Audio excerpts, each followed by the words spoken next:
Bienvenue à Brothers View, un podcast où on essaie d'apporter différentes perspectives. en gardant un point de vue biblique. Moi c'est Raphaël. Moi c'est Michael.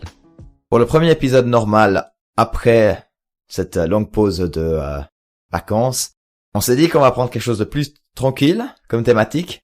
Et c'est comment lire la Bible. On va débuter avec la première question, Raphaël. Combien de Bibles as-tu? Je pense que ça, purée. je sais pas, ça m'a trotté dans la tête quand j'ai préparé ce podcast. Je me suis dit, Raphaël, en vrai, t'as combien de Bibles? Ouais, en tant que théologien, je suis un collectionneur de Bibles. Je vais juste compter. Je crois que j'en ai 6. Plus encore une Bible qui a des pages vides. Enfin, ça représente en fait toutes les langues qui n'ont pas encore de Bible traduite dans leur langue. Donc c'est juste un livre avec des pages vides. Mais c'est marqué Bible dessus. Intéressant. Eh ben, Voilà.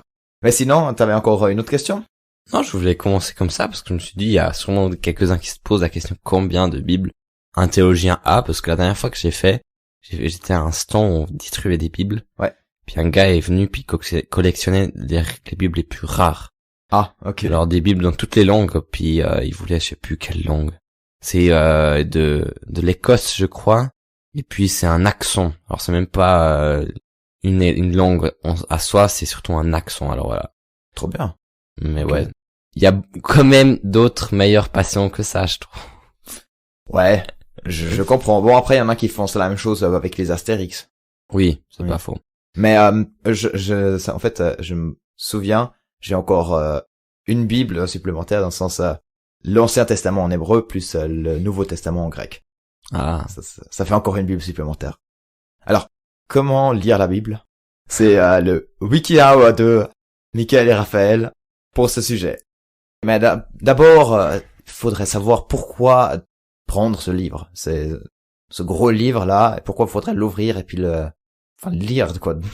alors pour moi c'est le premier truc, c'est que c'est un peu le livre, c'est un peu le guidebook pour ta relation avec Dieu, pour comprendre qui est Dieu, pour comprendre ce que Dieu a fait, ce qu'il fait, ce qu'il veut faire avec toi, et tout ça. C'est la parole de Dieu, ça c'est le premier truc, et c'est aussi un peu un canal pour arriver à Dieu, à comprendre Dieu et à lui parler. Moi je dirais ça comme ça. C'est pour ça que je trouve c'est important en tant que chrétien, parce que on veut être en relation avec Dieu, de lire, parce que sinon on comprend pas.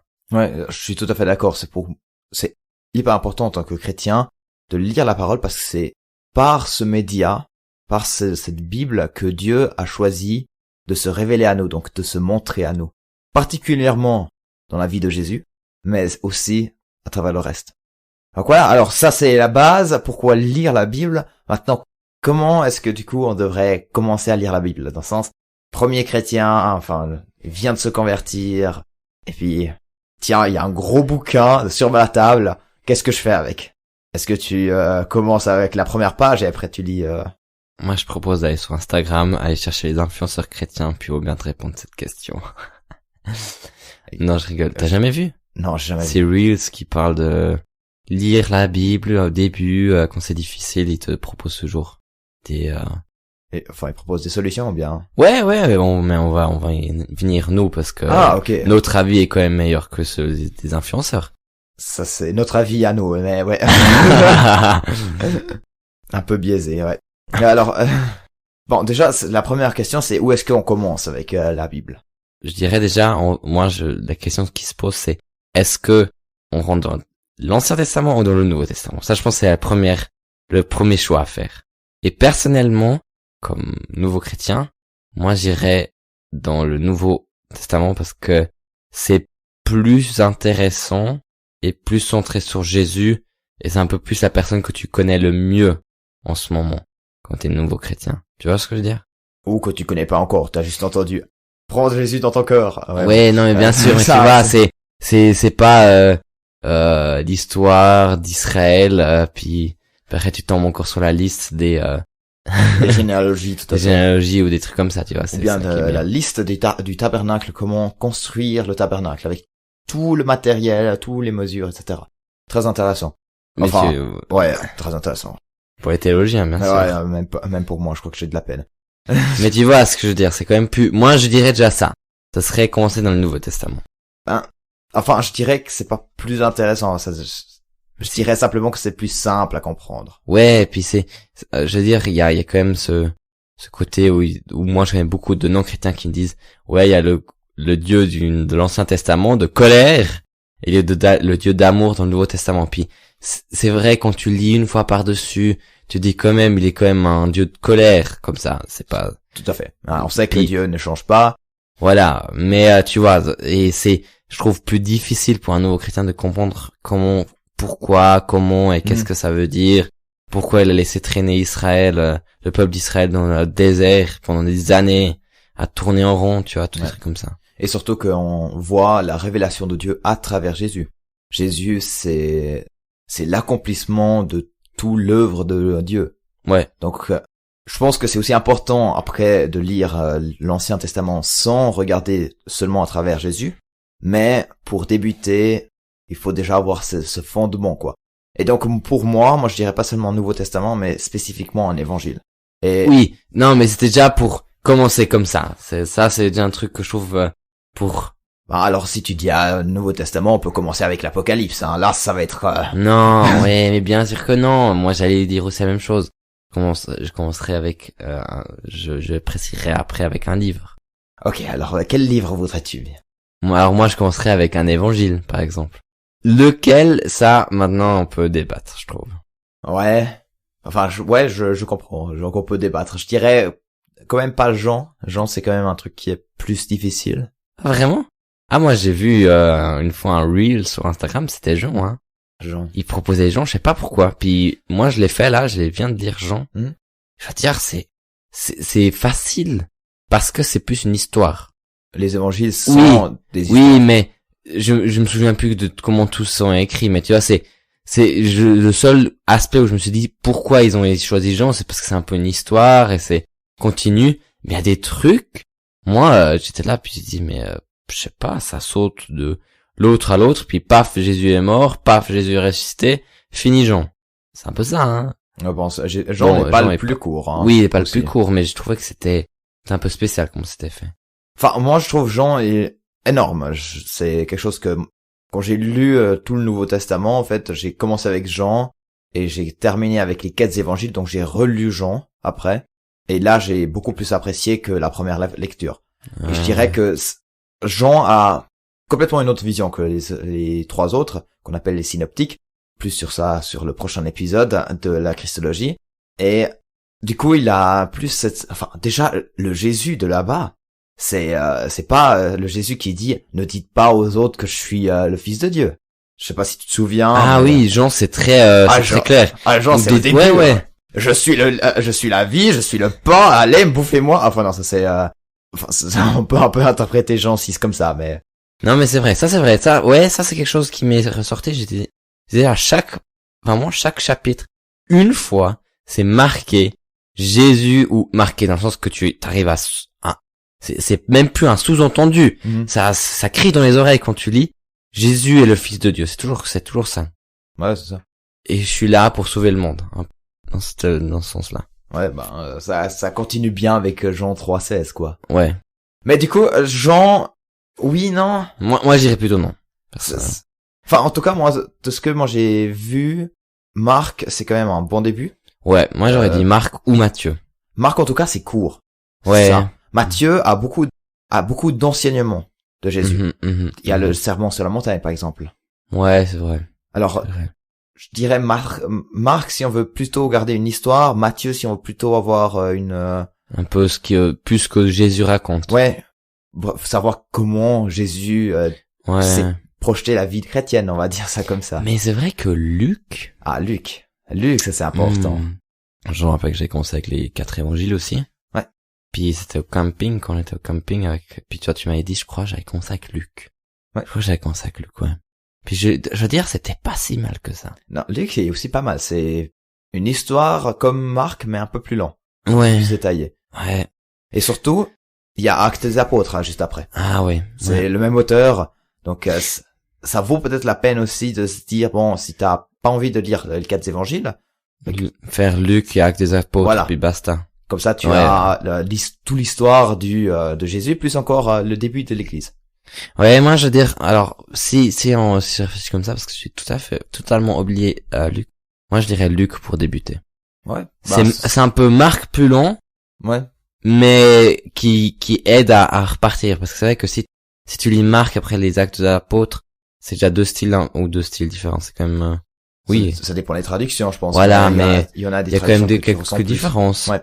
Puis là, peut-être c'est un peu plus difficile parce que si tu t'es un peu capté par Marc, puis après tu tombes dans les Actes des Apôtres, puis enfin smooth, Ouais. c'est un peu plus difficile. Alors moi, je dirais Luc. Ouais, moi je dirais Luc. Moi, justement, je dirais que ça dépend si la motivation de la personne. Oui. S'il veut plutôt avoir des enseignements, ce serait Matthieu. Marc, c'est plutôt court. Luc, si tu veux pas, parce que justement, qu'est-ce que tu fais après d'avoir lu un évangile? Luc, on est d'accord, ce serait bien de continuer avec Actes des Apôtres. Mais est-ce que tu recommanderais de lire tous les évangiles avant de continuer? Moi, non, pas spécialement. Moi, je dirais peut-être un deuxième. Peut-être un peu l'opposé. C'est-à-dire, si tu fais Luc, non, l'opposé. Si tu fais Luc ou Marc, tu prends Matthieu. Peut-être. Mais je sauterais plus vite sur les Actes des Apôtres, comme ça t'as une autre histoire, parce que relire directement deux fois la même chose, c'est quand même, ouais, je sais pas. Ça dépend des gens aussi, après. Ouais, voilà, ça dépend des gens, mais je trouve que c'est peut-être quelquefois un peu moins motivant que quand t'as une nouvelle histoire. Mais c'est là où Jean pourrait être intéressant parce que c'est toute une autre approche. Oui, ça pourrait être aussi intéressant. Matthieu, Marc, Luc se ressemblent assez, et du coup, Jean rapporte, enfin, il y a quand même les mêmes, certains mêmes histoires, mais il rapporte quelque chose d'autre. Ouais. Une autre perspective sur Jésus. Mais ouais, après, des lettres de Paul, ou bien... Ouais, les lettres, tu peux aussi lire, je trouve. Après, il y a aussi un truc qui est aussi, que je pense comme ça. À un moment donné, tu peux aussi lire des psaumes. Ça peut être intéressant. Ça, je trouve ça aussi. Quelquefois, c'est plutôt court, quelquefois, puis c'est plutôt facile. Parce que c'est plutôt un peu un récit, non, comment dire, un peu, ouais, c'est un chant. Ouais, c'est des chants, ouais. C'est des chants, alors c'est quand même assez intéressant, je trouve. Mais, je commencerai pas avec des psaumes, personnellement. Ça, ouais, enfin, puis je ferai pas, nouveau chrétien, ouais. Je dirais plutôt, Jésus. Puis je ferai pas psaume en une fois, hein, ça c'est lent, hein, mais... Moi, je ferai, de temps en temps, de reprendre des psaumes, puis tu vois, entre les Actes des Apôtres, tu lis encore quelques psaumes, puis après tu continues les Actes des Apôtres, puis tu lis encore quelques psaumes. Mais après, ça peut être aussi une énorme richesse, hein, de lire tous les psaumes en un coup.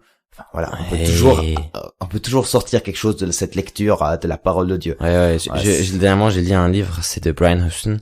C'est Vivre, aime et devient. Et il dit dans son livre qu'un pasteur est venu chez lui une fois, quand il était jeune, puis il a fait toute une discussion autour de cette généalogie de Jésus. Ouais. Puis il était super passionné. Alors tu vois, même sur ça, comme preuve, même de ça, tu peux tirer des trucs très intéressants. Bon, la généalogie de Jésus est hyper intéressante. Voilà. Mais il faut beaucoup il faut beaucoup d'informations. Ouais. De background. Sérieusement, justement, c'est Matthieu et Luc qui ont une généalogie. Ouais. Pour la première lecture, passez-la rapidement. Ça vaut peut-être pas trop la peine de juste, d'aller analyser. Mais ça c'est maintenant, bon, d'accord. On a le premier départ, évangile, peut-être encore quelques lettres, mais après, est-ce que tu ouvrirais simplement, ou bien tu dirais, il y a certains livres qu'il faudrait laisser sombres, ou bien... Alors moi je dirais à un moment donné, il faut, tu sais, hein, si on commence à dire ça, c'est pour les experts, je m'excuse, mais là on dirait une école, puis ça commencerait à être sectaire, tu vois. T'as des level up, puis à telle classe tu dois arriver, puis tu fais des examens ou quoi, puis je veux dire, quand est-ce que tu es prêt, puis c'est un peu ça. Mais c'est sûr qu'il y a des livres qui sont plus difficiles à comprendre. Quand tu lis Apocalypse, tu vois quand même que c'est plus difficile à comprendre. Quand tu vois les trucs qui vont sonner, les trompettes qui vont résonner, des trucs comme ça, c'est quand même un peu bizarre. Oui, c'est clair. Voilà. Alors, il y a quand même quelques livres où tu te dis quand même c'est un peu bizarre. Oui. Au début. Surtout les prophètes, en fait. Tout ce qui est, on parle de littérature apocalyptique, ça veut dire des textes qui parlent de la fin des temps. Donc, il y a pas seulement l'Apocalypse, il y a aussi des prophètes qui ont des passages. Daniel, par exemple, a un passage sur la fin des temps. Et je dirais que c'est pas des choses où il faudrait faire des soucis. Donc, si vous le lisez, faites-le. Vous pouvez le faire. C'est pas comme si c'était quelque chose que vous devrez déchiffrer. Plutôt, prenez-le avec en regardant qu'est-ce que Dieu peut faire. Qu'est-ce Ouais. que Dieu va faire, qu'est-ce que Dieu va justement apporter à ce monde. Donc, plutôt d'être émerveillé par Dieu que d'être, d'avoir peur de tout ce qui pourrait se passer et que Ouais, on non, ne sait pas vraiment. c'est un bon point, c'est vrai. Et donc, ouais.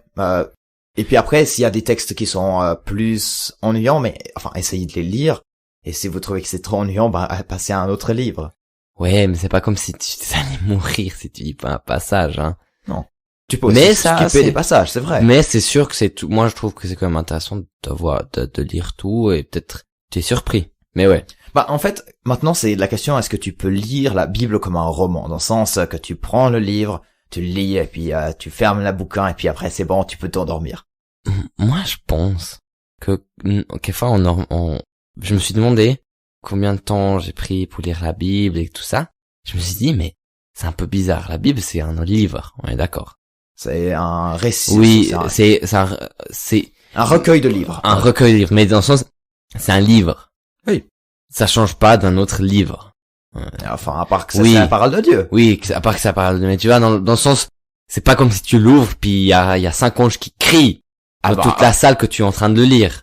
On ne va pas imiter Dieu. Oui, on va pas imiter Dieu, mais tu vois, puis après, chaque fois qu'on lit la Bible, ça doit être toujours quelque chose de 100% focus. Ça doit être dédié à 100%, puis je me dis quelquefois, est-ce qu'on pourrait pas le lire un peu comme un roman, qu'on feuillete un peu, puis on lit, puis on s'occupe avec ça.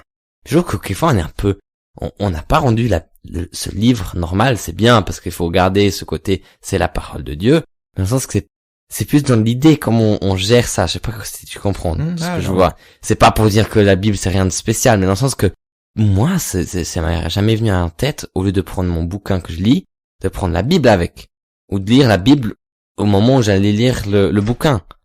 Parce que pour moi, c'était un moment pour lire un bouquin, et pas pour lire la Bible. Ouais. Tu vois ce que je veux dire? En tout cas, c'est comme ça que nous on a lu la Bible en entier. Moi, je pense aussi toi, c'est de simplement lire comme un livre. Oui, c'est ça. À partir d'un moment, j'ai lu comme un livre parce que je me suis dit, je dois le lire. Ou je me suis dit, si je veux avancer, je dois le lire. Je peux pas toujours aller allumer ma petite bougie dans ma chambre, puis fermer la porte, puis faire 1 heure puis on pourrait dessiner dans ma Bible, tu vois. C'est possible, hein. Mais c'est possible. C'est ça que je veux dire. Ça dépend. Pour moi, c'était l'objectif de une fois lire la Bible complète, et pour moi, c'était important comme ça. Oui, tout à fait. Et si on veut lancer la question, c'est comment est-ce qu'on peut lire de différentes manières? Moi, je dirais, oui, t'as la manière comme au groupe de jeunes, quelquefois on fait des études bibliques, où tu passes 1 heure ou 2 heures sur un chapitre, puis tu cherches, tu essaies de comprendre les mots, pourquoi c'est écrit comme ça. Et t'as le côté où tu lis la Bible pour te nourrir quotidiennement. Et moi, je créerais une image avec ça.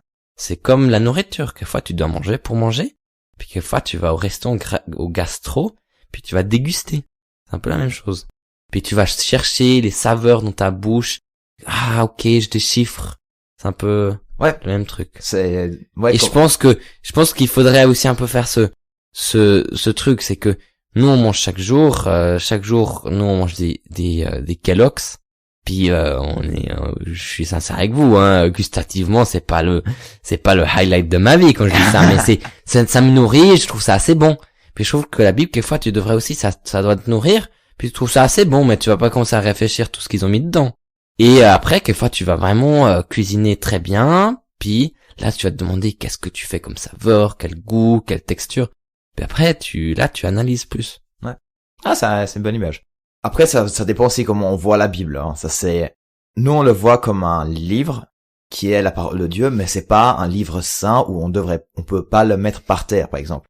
Ça, c'est aussi un truc intéressant, c'est qu'il y a certaines cultures qui voient les livres complètement différemment, surtout des livres religieux, ou voir ça. Donc, ouais, pour nous, c'est complètement un autre rapport, et je pense que moi, je dirais que ça vaut la peine aussi de juste lire comme ça, mais justement, il y a aussi d'autres manières. La méditation, ça tu n'en as pas parlé, mais de dire, ok, on va prendre un texte, et après tu vas le répéter.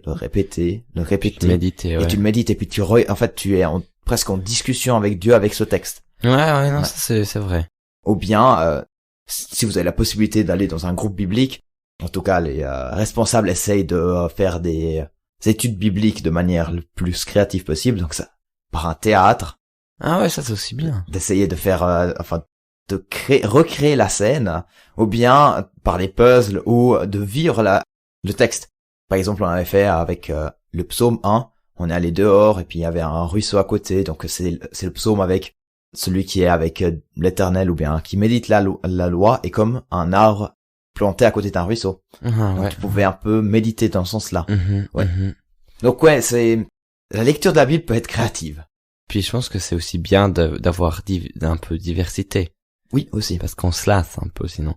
Puis je trouve que surtout, c'est bien de lire la Bible comme un bouquin, mais c'est aussi important de prendre ça à l'intérieur et de ruminer ça à l'intérieur. Que ça travaille. Sinon sinon ça reste comme un roman. Tu appliques pas où tu apprends rien de l'histoire. Mais, Oui. comme tout le monde a déjà lu un livre, tu gardes quand même des souvenirs du livre Tout et à tu te fait. dis quand même, ah, mais t'as vu comment il a agi. Puis c'est un peu la même chose. Ouais. Je Oui, pense que ça donne comme ça, mais c'est aussi très important comme tu dis, de la méditer, de la déchiffrer, de la comprendre mieux Oui, c'est ça. que ça. Après, aux études de théologie, on a appris des méthodes pour déchiqueter le texte complètement. Ce n'est pas nécessaire pour une lecture personnelle. Vraiment pas. Mais il y a encore une question qu'on n'a même pas répondu. Quelle version de la Bible on devrait lire?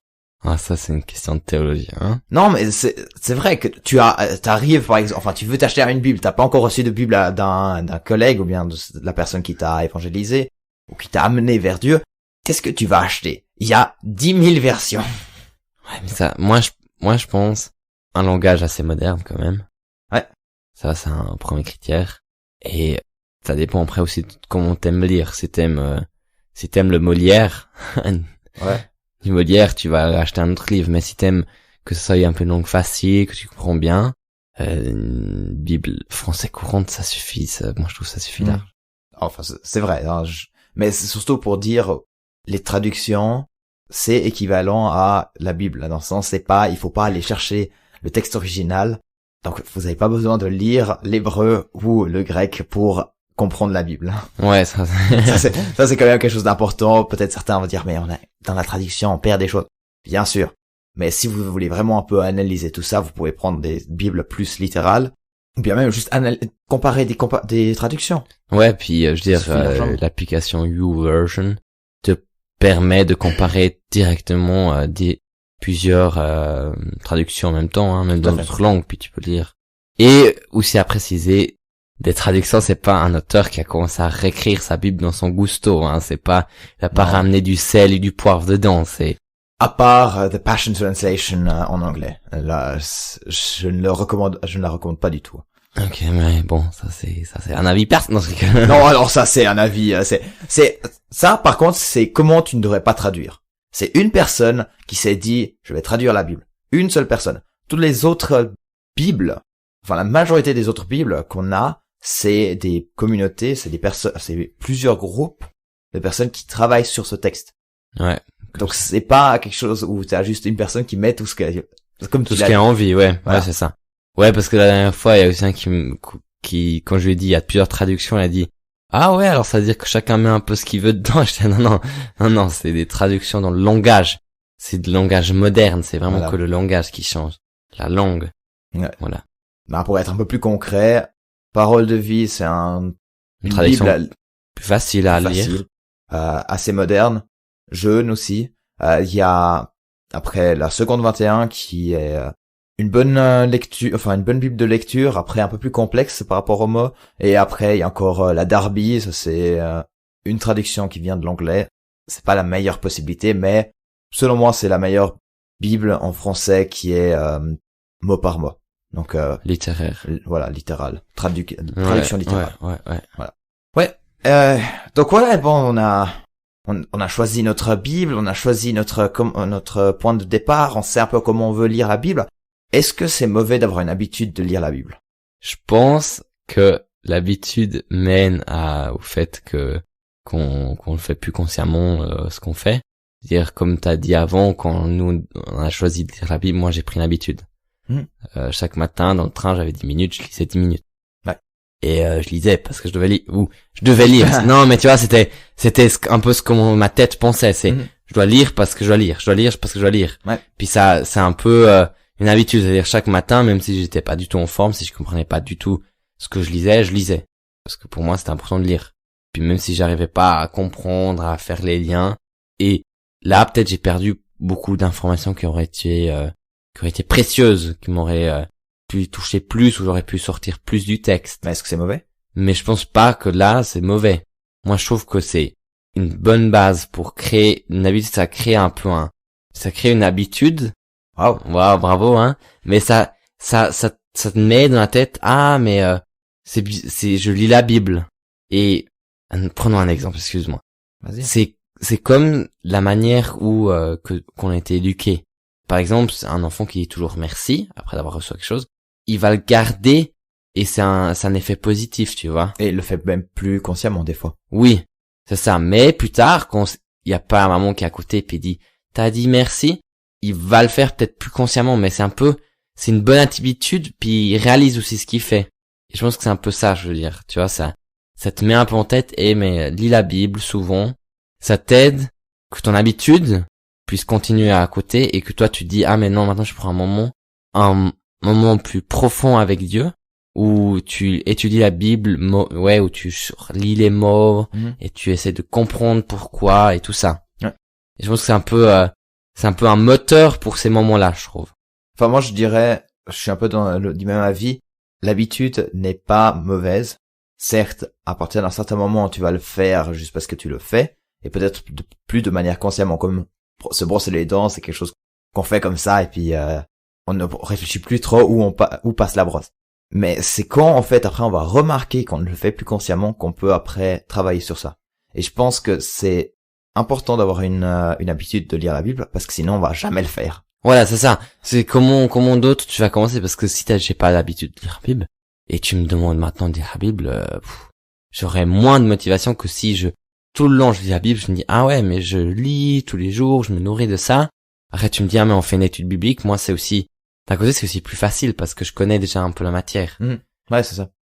Mais tu vois, sans habitude, c'est tellement difficile de prendre à faire quelque chose. Ouais, je trouve. Tout ce que je fais pas d'habitude, ça c'est beaucoup plus difficile à commencer, et c'est et ceci parce que tu connais pas la matière, tu connais pas ce que c'est. Et puis surtout que ça c'est faux, mais on a l'habitude après de ne pas faire quelque chose. On a l'habitude de pas prendre du temps. Ouais, c'est ça. On a l'habitude de juste être sur Natel, par exemple. Ouais, c'est ça. C'est sans une habitude, t'as une autre habitude qui s'impose. Ouais, tout à fait. Quand même, on a beaucoup d'habitudes. Hein. Heureusement. Ouais. C'est quelque chose qui nous sauve la vie des fois. Oui, et puis il nous aide aussi à faire quelque chose. Et surtout que le cerveau ne doit pas trop réfléchir pendant la journée, c'est ça. Voilà. D'être un peu déchargé. Mais ouais. Alors, pour l'habitude, ce serait quoi mieux? D'avoir une fois par semaine, une fois par jour, 2 fois par jour? Moi, personnellement, je commencerais doucement, au début. Certains diraient le contraire. Ouais, mais moi, je trouve qu'il faut quand même être optimiste. Faut pas, je sais pas, moi, je suis peut-être trop pessimiste, ou peut-être trop réaliste, puis je sais que les gens qui se disent, début d'année, maintenant je vais lire la Bible en une année. Bon, la Bible en une année, c'est un challenge, hein, c'est hardcore. Mais dans le sens, moi, je dirais 1 ou 2 fois par semaine au début. Ou bien, non, change ma réponse. Ça dépend qu'est-ce que tu fais dans ta journée. Si t'as un trajet en train, ça c'est le plus facile, je trouve, le plus basique. De 1, tu vas plus être dans le train avec tes amis, ça c'est la première règle. Non, mais tu vois, c'est sûr que tu dois être tout seul dans le train. Ouais. Mais là, moi je trouve que c'est plus facile le matin ou le retour dans le train, tu lis la Bible. C'est comme ça ta tête et c'est train Bible. C'est comme ça que tu crées une habitude. Oui. Nouvel endroit, nouveau temps. Mais tu vois, comme ça. Parce que c'est vrai que si t'as pas de trajet, par exemple, si on va à vélo. Ouais. Au travail. Bien sûr, tu peux l'écouter, exact. Tu pourrais l'écouter. Mais je trouve que c'est plus difficile quand t'es dans la circulation et tout. Oui, alors. Mais tu peux le faire. Mais moi, personnellement, ça m'irait pas. Et là, j'aurais plus de peine de dire maintenant, pause de midi, je mange 15 minutes avec mes collègues, puis après 15 minutes, je lis la Bible. Tu vois, ça c'est plus difficile, je trouve. Non, il faudrait le faire à la maison. Là, c'est plus puis à la maison, c'est quelquefois un peu plus difficile parce que tu pourrais faire plein d'autres choses. Tu peux regarder la télé, et c'est pour ça que je dis, ça dépend des circonstances. Mais moi, je commencerai avec 1 à 2 fois par semaine. Et j'augmenterai après à 3 à 4 fois. Je dirais, je suis pas du même avis, là. Hein. Bon, déjà, pour l'écouter, oui, c'est une option. C'est aussi une autre option pour lire la Bible. C'est d'écouter. Ouais. Si on n'aime pas du tout de lire, on préfère d'écouter des podcasts, comme vous le faites de toute façon, et écoutez la Bible. Et notre podcast, bien sûr. Mais pour avoir une habitude, moi je sais que je dois le faire chaque jour pour avoir une habitude. Si je le fais juste une fois par semaine, enfin une fois par semaine ça va, parce que tu sais que t'as une journée spécifique là, mais si tu fais chaque deuxième jour, du coup ça se décale encore. Ça se décale. Non, mais moi je dirais lundi, mercredi, vendredi, peut-être comme ça. Ouais, enfin en tout cas ça dépend la motivation de la personne aussi. Oui. Je dirais c'est essaye, et si tu n'arrives pas, enfin si t'es motivé de faire une fois par jour, fais-le. Et si tout d'un coup tu remarques c'est trop dur ou je n'ai pas assez de temps, réduis. Simplement. Voilà, ouais. N'arrête pas directement, ça c'est la pire chose que tu pourrais faire. Pour commencer les habitudes, c'est toujours réduire, adapter comment tu voudrais approcher cette situation et puis adapter justement à ta vie. Voilà. C'est vrai. T'as raison. Alors on a discuté tout ce qui est comment lire la Bible, avec quoi et même avec qui. Si vous êtes à 2, mais faites-le à 2, vous pouvez aussi. Oui, ça c'est sûr, tu peux le lire en groupe tout seul. Voilà. À 5, à 2,5, c'est pas de souci. À 2,5. C'est ça. Ouais. Donc en tout cas, voilà. Ou même faire un groupe où vous partagez vos lectures bibliques, c'est aussi une possibilité. Ouais, et puis si je peux finir. Tu veux finir là? Vas-y. Enfin, j'étais en train de récapituler pour en même temps réfléchir si on a vraiment tout dit. Alors, finis de récapituler. Puis j'ai une petite fin là après. Ok. Tu la gardes. Oui, je la garde. Donc voilà, en fait aussi avec plusieurs personnes. Prenez l'habitude. Je pense que c'est vraiment bien. C'est pas seulement un problème de religion. Non, c'est un problème de juste qu'on est humain et qu'on a besoin d'habitude pour avancer. Et ouais. Voilà comment lire la Bible de manière un peu plus simple. Alors, Mickaël. Mais là, moi, je vais encore conclure avec chacun donne un conseil pour lire la Bible. Ou une astuce, quelque chose que toi t'étais dit, ça c'est quelque chose qui m'a aidé. Ou sinon je commence. Vas-y. Alors pour moi, je vous conseille à 100% déjà d'installer l'application YouVersion. C'est pas une pub, hein, c'est pas du tout, on n'est pas du tout payé pour ça. Hein. Non, malheureusement pas. Ouais. Mais pour YouVersion, après, il y a d'autres trucs. Tu mets sur ton écran, tu mets le verset du jour qui s'indique toujours. Ça s'appelle comment ça c'est pas un icône. C'est un widget. Un widget, ouais, tout à fait. Et le deuxième truc, là-bas, tu peux lire des plans de lecture et tu peux les partager avec tes amis. Ça veut dire que tu peux en discuter après. C'est-à-dire que si t'es pas motivé, tu peux faire un challenge entre amis. Parce que quelquefois, il y a des plans de lecture qui sont sur des textes bibliques. Mm-hmm. Et tu peux dire, on commence. Après chaque lecture, tu peux commenter, tu peux dire ce qui t'a touché. Après, tu vois toujours, puis tu vois si l'autre personne a lu ou pas. Puis ça te fait un peu un challenge. Puis ça, je trouve, c'est quand même, tu vois, pour un groupe de jeunes, entre amis, ou comme ça, je trouve que c'est vraiment un bon truc. Voilà. Ça, c'est mon conseil. Ok, pour moi, le conseil, c'est, faut lire la Bible selon les intérêts, et puis pas en essayant de tout déchiffrer. En ayant en gardant cette envie, et de ne pas avoir peur de laisser des choses de côté parce que c'est trop dur ou trop ennuyant, et puis revenir plus tard. Ouais, t'as raison. C'est un bon conseil. Merci. Et donc voilà, vous avez tout pour réussir votre lecture de la Bible. On espère que ça vous a plu. Et on vous dit... Merci d'avoir écouté. Et au prochain épisode de... Brothers to You.